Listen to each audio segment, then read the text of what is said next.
नमस्कार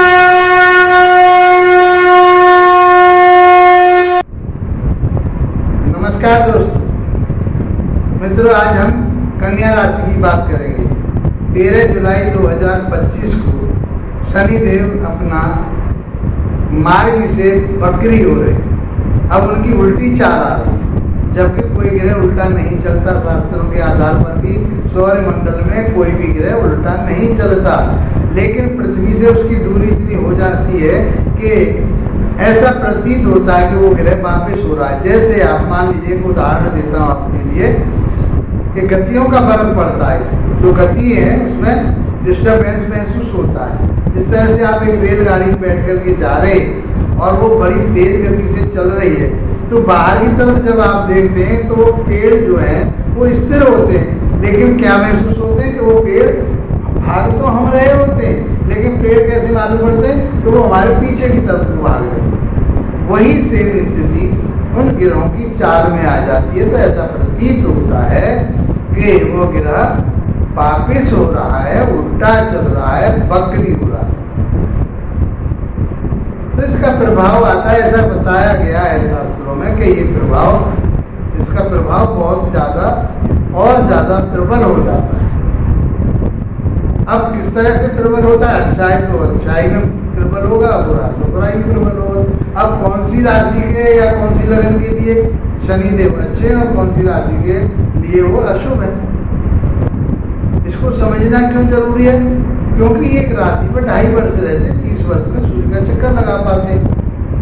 ये मैं कितनी वीडियो में आप लोगों को बता चुका हूँ। ये इसका सिस्टम है। और जब भी ये राशि परिवर्तन करके दूसरी राशि में आते हैं और इनका गोचर चलता है, तो लगभग 3-4 महीने के लिए ये वक्री होते ही, क्योंकि वो रूटीन है। उन ग्रहों की चाल की निश्चितता है, नियमितता के आधार पर वो ग्रह उसी हिसाब से चलते हैं।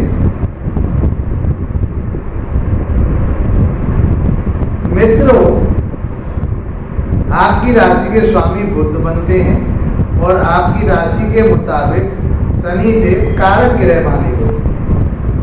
ये कारक ग्रह है। तो ये क्या प्रभाव देंगे आपके? पहले ये समझते हैं कौन से भाव के स्वामी हैं, किस भाव में बैठे हुए हैं और कौन से भावों को ये देखेंगे। 2 भाव के स्वामी हैं। वो बुधदेव की पत्रिका में शनिदेव के लिए जो स्थान प्राप्त हुआ है, क्योंकि ये न्याय के दाता हैं, तो इनके लिए जो दिया है बुधदेव ने, वो 5वां भाव ज्ञान का विवेक का दिया है और 6ठा भाव रोग और कर्जे का दिया है। और ये चल कहाँ रहे? इस समय जो गोचर कर रहे हैं, सारी चीजों को लेकर कहाँ चल रहे हैं? सप्तम भाव में चल रहे हैं। सप्तम भाव आपका दाम्पत्य जीवन का होता है, वैवाहिक जीवन का होता है, पार्टनरशिप का होता है, दैनिक व्यापार का होता है, लंबी यात्राओं का होता है। ये सब हम यही से देखते हैं। और ये 10वें से 10वां भाव पड़ता है, 7वां भाव, तो और इसको अहम दिया जाता है, इसलिए तो इसको दैनिक व्यापार का भाव कहा गया है। एक दूसरे के माध्यम से आगे बढ़ने का इसलिए पार्टनरशिप से जोड़ा है। तो यहाँ बैठ करके शनिदेव आपके जीवन में 4 महीने तक भी ये क्या प्रभाव देने वाले, जो ये वक्र अवस्था में चलेंगे। इनके पास 3 दृष्टियां हैं। यहाँ से बैठ करके तीसरी दृष्टि 10वें भाव को देखेंगे, 7वीं दृष्टि यहाँ से बैठ करके 7वें भाव में बैठ करके 7वीं दृष्टि आपके व्यक्तित्व पर रहेगी, अपने घर पर रहेगी, अपनी राशि पर रहेगी। और तीसरी दृष्टि इनके भाग्य भाव पर रहेगी और 7वीं दृष्टि जो 10वीं दृष्टि जो रहेगी वो इनकी 4थे भाव पर रहेगी। स्वामी मैंने आपको बताई दिए कि ये 5वें भाव के और 6ठे भाव के स्वामी। तो ये कारक ग्रह हैं, अच्छे ग्रह हैं। कन्या राशि वाले या कन्या लगन वाले जातक, दोनों तरह से आप देख सकते हैं, फल आपको समानता में मिलेगा। ज्यादा इफेक्ट जन्म पत्रिका का ही आता है, लेकिन ये काफी समय तक एक राशि में रहते हैं, इसलिए शनि को समझना बहुत जरूरी है। ये न्याय के दाता कहेंगे, परिश्रम के दाता कहेंगे, ये कारकत्व है लगे, ये कराते हैं काम को, कराने वाले हैं, तो आपको न्याय के रास्ते पर चलाएंगे। लेकिन आप भटकोगे तो आपको ये दंडित करेंगे, अर्थात आपको तपा देंगे, परिश्रम और मेहनत बहुत कराएंगे, जब आप आगे बढ़ पाएंगे। ये धीरे धीरे चलने वाला ग्रह रिजल्ट धीरे धीरे देता है, तो इसीलिए कहा गया है कि जिसके फेवर में है शनिदेव तो जमीन से आसमान पर पहुंचा देते हैं, बशर्ते कब, जब उसको परिश्रम करना पड़ेगा, मेहनत करनी पड़ेगी, तपा तपा करके आगे ये बढ़ाते हैं और वो सोना बन जाता है फिर।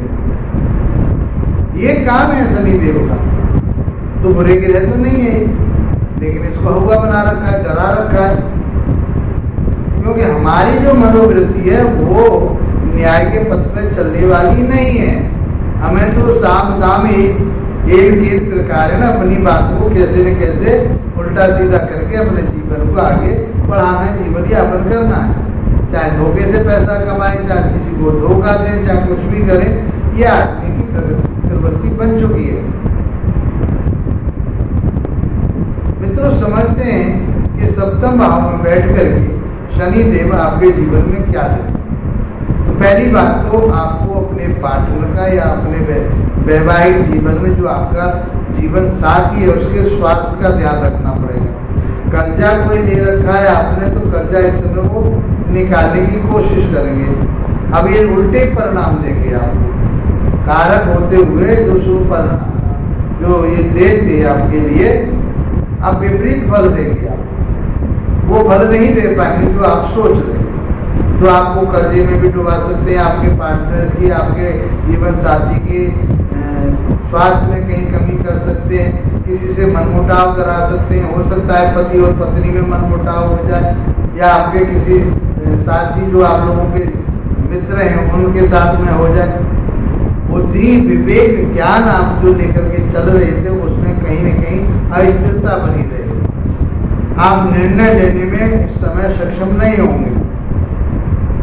आप जो विद्या ग्रहण कर रहे थे बहुत अच्छी तरह से चल रही थी, अब उसमें कहीं न कहीं पीड़ा होगी, रुकावटें आएंगी, दिक्कतें आएंगी, वो आपको समझना है। आपके जो लव रिलेशन थे बढ़िया चल रहे थे, सब कुछ अच्छा चल रहा था, अकस्मात वो कहीं न कहीं डिस्टर्ब होने की संभावना बन जाती है। तो दाम्पत्य जीवन में आपके परेशानी आ सकती है, दिक्कत आ सकती है, ये आपको समझना है।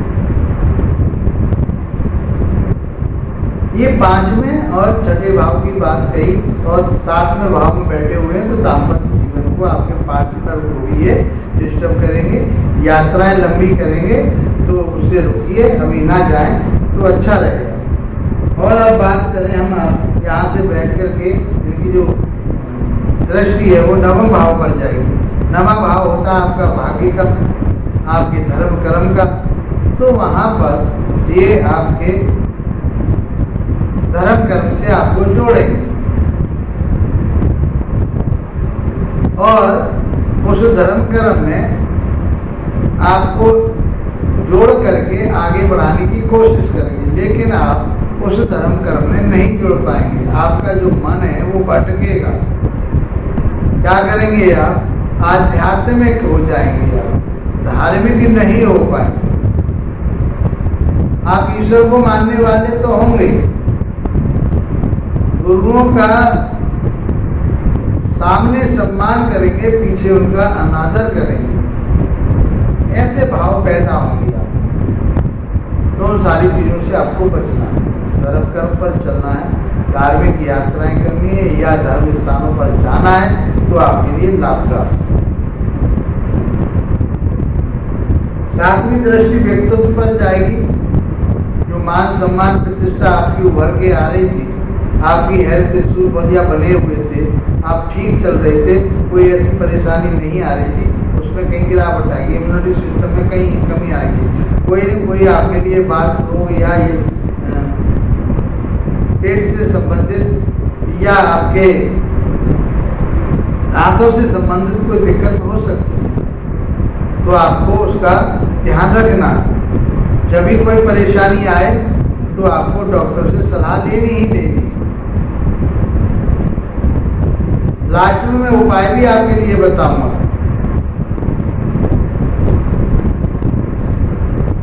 और 10वीं दृष्टि जो जाएगी आपकी,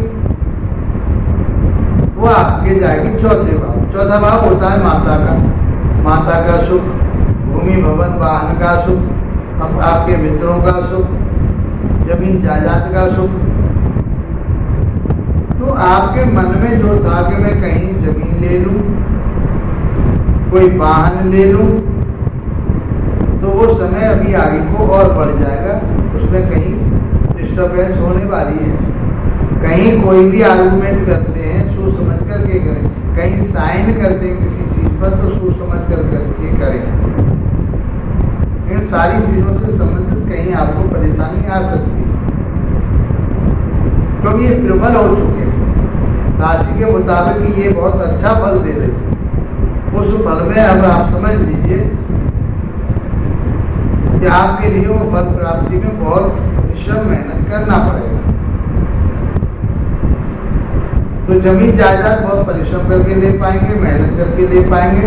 मकान भी बनाना चाह रहे तो उसमें कोई न कोई अड़चन आएगी, कोई रुकावट आएगी। पैतृक संपत्ति में कोई विवाद हो सकता है, इसलिए आपको सोच समझ के चलना। माता के स्वास्थ्य का ध्यान रखना पड़ेगा।